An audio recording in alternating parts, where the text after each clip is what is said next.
Former President Trump is headed to the U.S.-Mexico border today. Yep, and the trip is his first to the border since leaving office. He'll be joined by a slate of conservative politicians, including Texas Governor Greg Abbott. Our CBS 17 Washington correspondent Raquel Martin joins us live with what we should expect. Raquel. Good morning. Well, we expect the former president to hammer against the Biden administration following a recent surge of migrants at the U.S.-Mexico border. He'll be heading to the Rio Grande Valley, where he'll be attending a roundtable and also taking a tour of the border. Do you miss me? They miss me.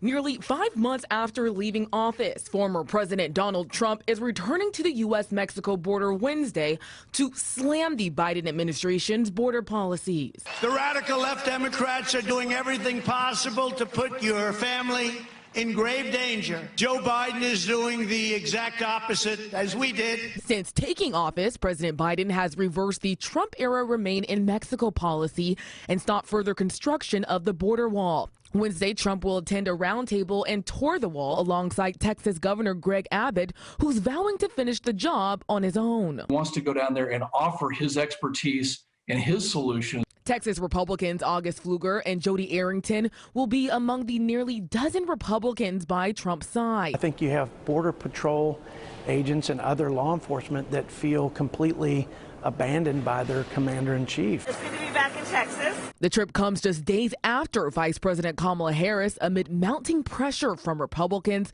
took her first trip to the border. These issues must be addressed. Harris, who toured an El Paso border facility and held a roundtable with faith leaders, insists the Biden administration is getting a handle on the surge of migrants at the border and working to address the root causes. Otherwise, we will continue to see the effect of what is happening at the border.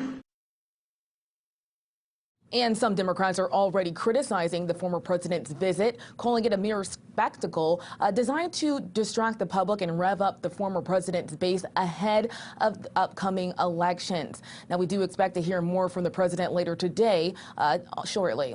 For now in Washington, Raquel Martin, back to you.